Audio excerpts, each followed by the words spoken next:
In the news tonight, Barbados spreading its wings further into the Canadian tourism market.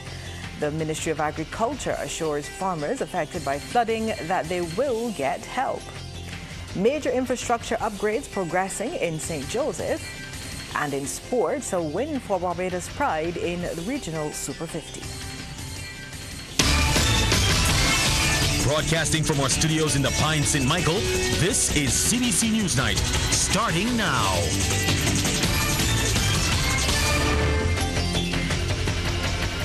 Good evening, I'm Lisa Broom. Thank you so much for tuning in. In our top story tonight, Barbados is pushing hard to win back one of its most valuable tourism markets, Canada. And Tourism Minister Ian Gooding-Edgell says the momentum is finally shifting. Giving an update on the state of the industry this morning at the Lloyd Erskine Sandiford Centre, the Tourism Minister said new airline activity out of that market is already boosting arrivals. And he said Barbados is now closing in on its historic Canadian arrival record set back in 1979, a benchmark the industry hasn't touched in more than 4 decades. And I suspect that even though it has dwindled somewhat, we are now back on track.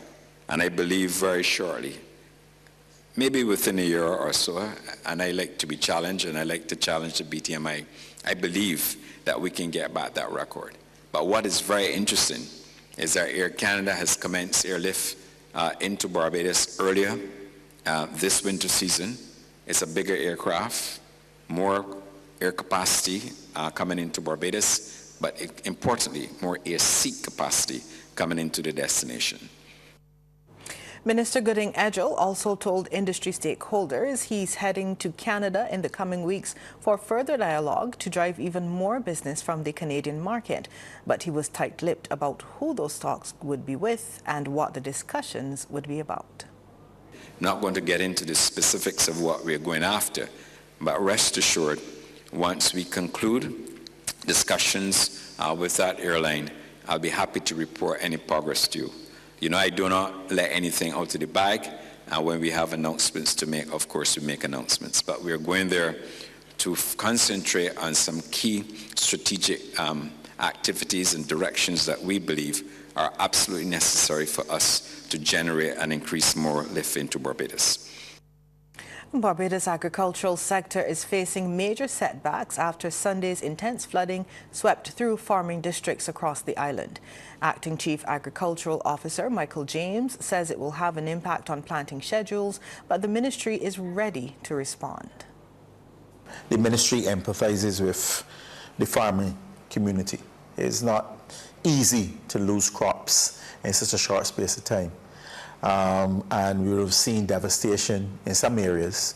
Noted that you have had between 9 to 11 inches in some instances of rainfall within a 24-hour period, and that's a lot of rain. Albeit that you were having rain previously, so the grounds were saturated. Particularly hard hit would be the cucurbits, where you have cucumbers, watermelons, which if they stay in the ground, they're going to split, so they're no longer any use. Hard hit also with persons who have just planted their seedlings. Because once those seedlings have been inundated with rain or water, they are not going to grow. Meantime, Minister of Agriculture and Food Security Indar Ware says assessments are still ongoing. And he said while it's too early to quantify the economic losses or even determine increasing importation, he wants to give the farmers this assurance. The only thing we can do at this point in time is to give the farmers the assurance that they will get help. In terms of technical support, they will get that. In terms of cultivation support, they will get that. In terms of replacement of drip irrigation systems, they will get that. In terms of being able to get seedlings, they will get that. It will be a cost to government. Government will carry that cost if necessary. Prime Minister Mia Amor-Motley is promising government will upgrade the landscapes of the island schools to make them more welcoming and uplifting. Speaking this morning at a ceremony marking the 10th anniversary of the Derek Smith School and Vocational Centre, she said the look and feel of school compounds influence how students experience and value their educational institutions. The Prime Minister said she has instructed the Ministry of Education to elevate the landscaping of schools across Barbados. People eat first with their eyes people experience environments first with their eyes. And the partnerships that I want to see with communities in making sure that our schools, all of them, can create that oasis, that space of comfort, that space of joy, that space where people feel first and foremost good about their environment, which then allows them to start to feel good and better about themselves. And this is something to which we are committed. We know it is a cultural change that we are asking people to make across this country, but we have made cultural changes before, and this one is for the right reasons and hopefully will give us the right results. Prime Minister Motley also saluted philanthropist Derek Smith for partnering with government in education, not just investing, but being committed to keeping the facility going and making a lasting difference. She said Mr. Smith's efforts have helped to bring joy to countless Barbadian families whose loved ones have faced circumstances beyond their control. This is not normal in the part of most partnerships in education regionally, not just even nationally, because most people tend to give and then move, but you have given and stayed. And that is an amazing statement, not just of your ability to share what you have, but it speaks of your continued blessings that you would wish to give from your heart. Work is progressing on several major roads and bridges across St. Joseph, and one political hopeful says improvements bring much-needed relief to residents. Our team caught up with Barbados Labour Party potential nominee Ryan Brathwaite at Lanes Bridge. Lanes Bridge in St. Joseph, over a century old, has been closed for the past 18 months due to structural concerns, but it is weeks away from being fully reopened following extensive reconstruction. Mr. Brathwaite says the bridge is a major artery in St. Joseph. The bridge is over 100 years old, but it has been closed for the last 18 months due to structural repairs. We're standing here now at the precipice of it being reopened, having been under construction for the last year and a half. Now, this is an important artery into St. Joseph. The residents of Sugar Hill, Erie Hill, Lamins would have all been impacted by the closure of this bridge. So I'm sure that they'll be happy to see over the next week or so this bridge being reopened. We've had a lot of structural work being done to the bridge in terms of the support structures, in terms of in the form of gabions. The majority of the bridge has already been paved. We see the drainage already being installed. We just have maybe 20 feet of paving to do on either side of the bridge before it can be fully reopened.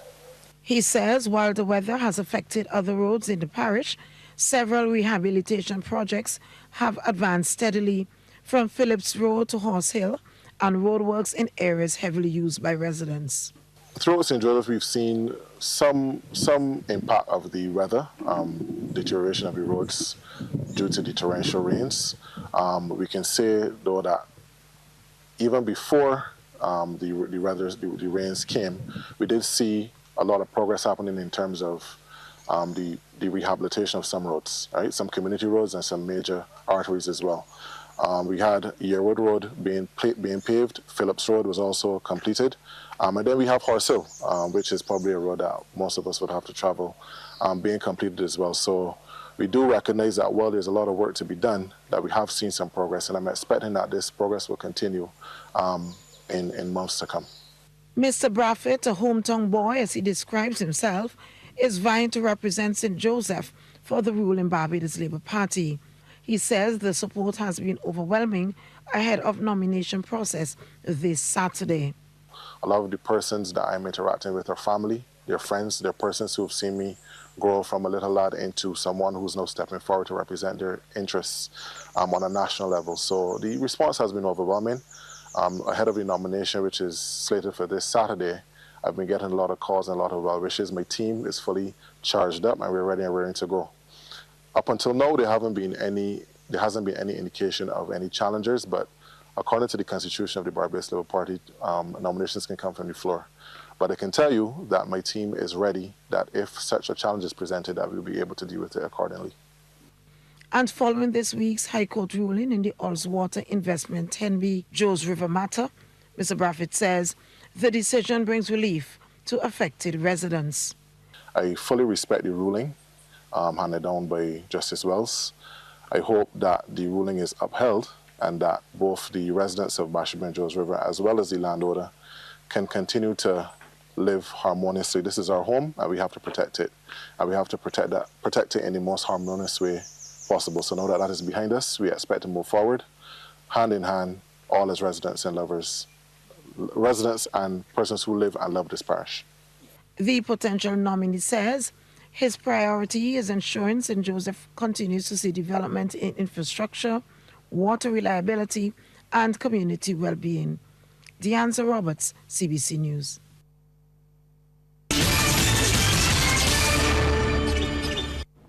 Minister of People Empowerment and Elder Affairs Kirk Humphrey is urging Barbadians to treat elderly relatives with greater care and responsibility.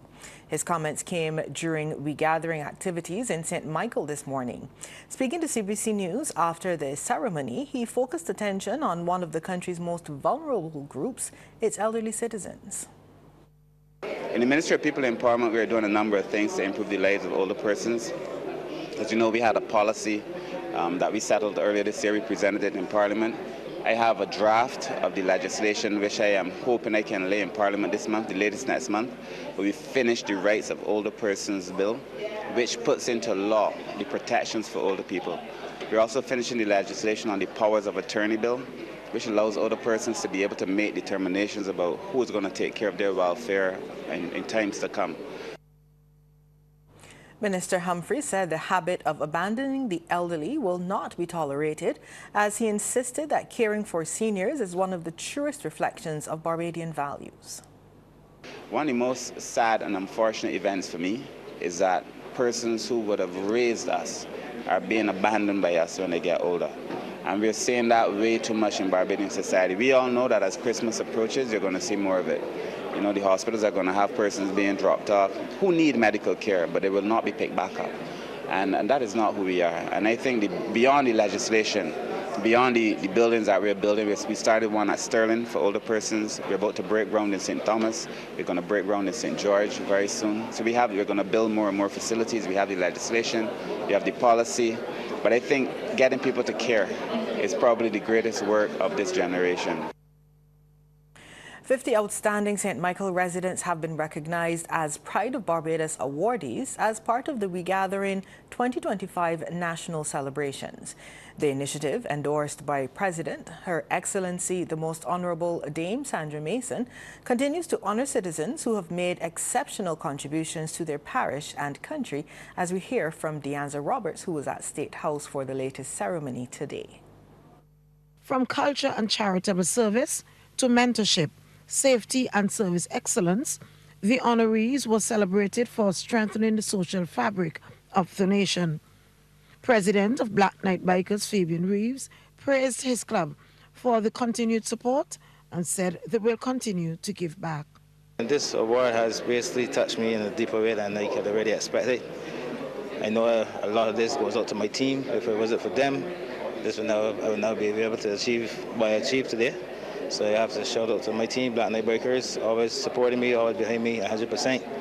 And just to show the youth out there that, you know, there's a different way to go. There's a way that you can make things to make a difference instead of negative or positive way. We're always trying to bring a positivity to the communities, our food basket drives, our charity drives, feeding the homeless. We always try to fit in every area that we can, even in the schools, the anti-bullying campaigns. We now focusing on the primary schools because that's where it starts. So they're trying to uplift the guys, the kids that coming out, the young kings that coming out in the primary schools to show them that there's a better way. A long-serving contributor to Crop Over, Eleanor Rice, says she was elated to receive the award and also shared sentiments of pride and cultural duty. I feel very, very privileged, and to be recognized for stuff that you do, things that you do, and to know that someone is looking on to see that you are doing things. Sometimes it's not about money, it is about what you can do to help others. And I've been doing that I mean, I remember being one of the very first marshals for crop over, and it wasn't no payment at the time. And I used to go every single year and do it. I was one of the very first. For respected driving instructor Junior Jordan, the award was a reminder that road safety remains everyone's business. This award is not for me. It's really for the thousands and the thousands of persons whom I've trained, who have come in contact with me all over the years. And I think that Barbados is well poised to continue the ambit of road safety. And I also think that at this juncture in our lives, we need to understand individually that road safety is for us individually to do, and then it would spread to the community. And I also want to suggest that every young driver understands the importance of being in control of his or her vehicle every single time. Prime Minister Mia Amor Motley has indicated that the honors will now be a 5-year tradition, bringing national attention to those who quietly but significantly shape their communities. This story of St. Michael honorees reinforces that everyday citizens are at the heart of the country's progress. Deanza Roberts, CBC News. Sports Night is brought to you by Power In, Pause is Power, and by Dasani. Live first, Dasani after. Sports time now. Damien West joins us live in studio with the details. Good evening, Damien. Yeah, good evening to you, Lisa. Good evening to our viewers and listeners. Well, a 5-wicket haul from Akeem Jordan inspired Barbados Pride to their first outright victory in the 2025 Regional Super 50 Championship today. The Pride defeated the Leeward Islands Hurricanes by 7 wickets after their first round clash against host Trinidad and Tobago Red Force was washed out on Wednesday. Sent into bat in their round 2 encounter at Queen's Park Oval, the Hurricanes were bowled out for 138 of 25.1 overs, thanks to 5 for 29 from Jordan and 3 wickets from Joshua Bishop. Here's a look at how the Hurricanes' wickets tumbled. He's gone and gone. Jordan, you beauty. So I say once you get a double, you'll push yourself in the West Indies. Slug swept, trouble, and Barbados continue to celebrate here. Unplayable. Bowl him! Akeem Jordan, what you had for breakfast? Look at that. Look at the different team presentation. Another wicket. Bishop gets into the act. Mikhail Louis. To just to be steady. You want him to be attacking. Oh, he goes. He gives him. Doggy in pursuit. Oh, God. Oh, he's bowling. Leacock comes in, and in his very first over. Everybody playing some fancy shots. And that's basic. Out, yes. 434 was 4. Bowling. Well, boy, 5. He deserves every one of them. Even an academy talk. Big shot, oh! That's the end of that. Hamilton pulling away, looking to crash it down the ground. And Drakes has ended the innings at 138. Well, in reply, Barbados Pride were led by half-centuries of 60 from Zachary McCaskey and 55 from Captain Kyle Mears, reaching 139 for 3 from 23.3 overs. Barbados' next match will be against the Windward Islands Volcanoes on Sunday. Well, England under-19s defeated West Indies under-19s by 130 runs in the 3rd Youth ODI today in Grenada. Sent into bat at the National Cricket Stadium, England under-19s wrapped up 249 for 9. Caleb Faulkner led with 43 and Ben Dawkins 41. For the young Windies, Vital Laws took 4 for 30. Well, in reply, only 2 batters registered double figures as the hosts were bowled out for 119 in 30.3 overs. Matthew Miller made 37 not out, and opener Tanaz Francis 34 in that losing effort. Farhan Ahmad snapped up 3 for 22, Ralphie Albert 3 for 24, and Jack Nielsen 3 for 26. West Indies under-19s lead the series 2-1 with the 4th ODI set for Monday. Well, the semi-final lineups are settled in the Prime Minister's Cup as favourites Weymouth Wales and Paradise claim the final 2 positions. Playing last night in the quarterfinals at Friendship, Wales beat Notre Dame 5-2, and Paradise scored a lone goal against Ellerton. We will have, of course, full highlights in NewsNight a bit later on. Well, Barbados are off to a shaky start at the Rugby America's North Sevens tournament in Trinidad and Tobago. On today's opening day at the Larry Gomes Stadium, Barbados men were hammered 45-0 by Canada. Then in their second match, Barbados had the advantage over Mexico 7-6 in the first half, but Mexico bounced back to win 19-7. On the women's side, Bermuda outplayed Barbados women 22-5 before Jamaica crushed the Bajan side 59-0. Before their departure from the Granny Adams International Airport last night for the 3-day tournament, team manager Michelle Amos told CBC Sports the 24-member contingent has been well prepared. They've been doing exceptionally well in training. The men's team have been able to get some off-island team camp training as well, which has been fantastic for them. The women's team have been extraordinary in their training, so we are expecting some very tough competition at this training. We have Mexico and Canada in the women's group. They're both very good teams of players. Sorry, Canada in the men's group, Mexico and Trinidad women in the women's group. So we're expecting some very tough competition. It's very, very difficult to say on the day. These are all very talented athletes going to this international competition. In tonight's business, we hear the Ministry of Energy and Business has officially launched Ask Delilah, a modernized evolution of the popular price check platform. The launch marks a new chapter in how Barbadians compare prices, discover deals, and support local commerce. Developed by local company Infolytics and managed by the Department of Commerce and Consumer Affairs, Ask Delilah builds on PriceCheck's trusted legacy while introducing a dynamic, user-friendly experience designed for today's digital shopper. The upgraded online platform retains its core feature of price comparisons across supermarkets and retailers, but now offers several new benefits, including highlighted deals, real-time information updates, mobile-friendly designs, an integrated grocery cart tool, and a forthcoming deals section highlighting small business promotions.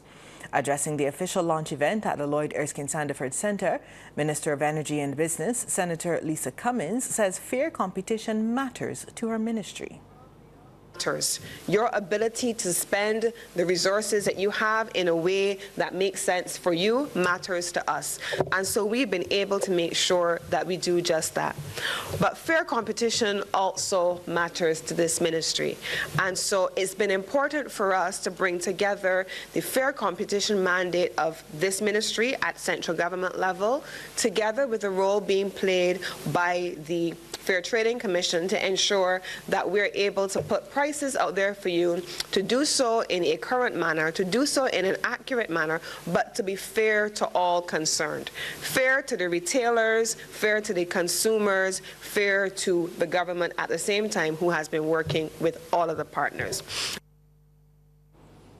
Minister Cummins also spoke about plans to establish a retailers' commerce consumer working group that allows us to continuously assess what measures can be taken by us to support you, the retail sector, so that you in turn can benefit consumers, and you are also consumers, because there is no difference between whether you buy it from you or you buy it from somebody else, but you are retailers and you are consumers. But how do we bring the retail, the consumer, and the commerce agenda together in a standing retailers working group together with the Ministry of Business to ensure that we're constantly monitoring prices? BCEN, I'm hoping that you are also going to be a part of that process.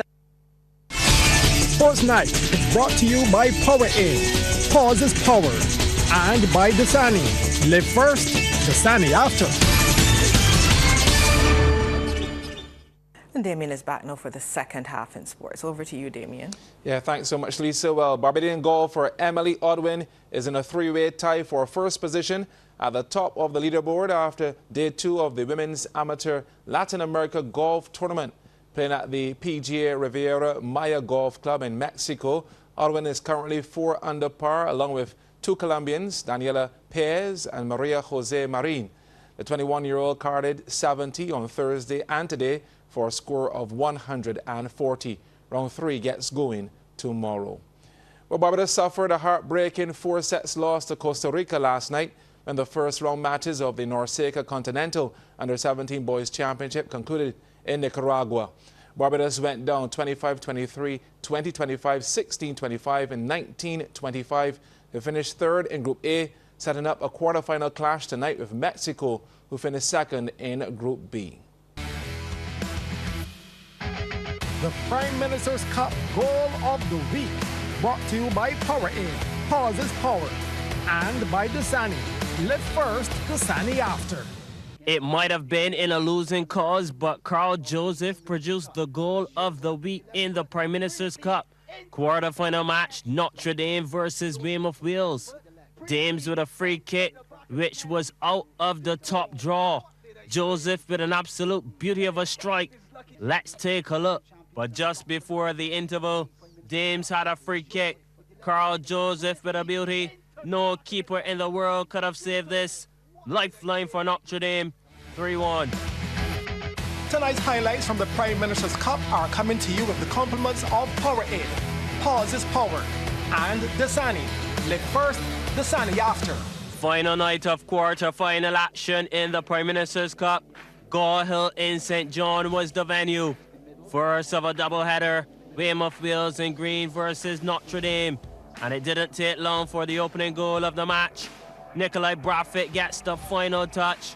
1-0 to the boys from Carrington Village. To the 12th minute now, and Wales doubled their advantage from this corner. The ball breaks for Romario Herwood to have a crack. Bottom of the corner, Wales up by 2. A few minutes later, the score was 3-0. Wales coming forward, and Akil Apowit writes his name on the score sheet with a left-footed strike. Dames with a mountain to climb. But just before the interval, Dames had a free kick. Carl Joseph with a beauty. No keeper in the world could have saved this. Lifeline for Notre Dame, 3-1. This is a stage of the game where momentum shifted, and all of a sudden Dames found a mojo. Excellent passage of play. Ends with Anton Pogue-Graves. A clever finish past Kismar Primus.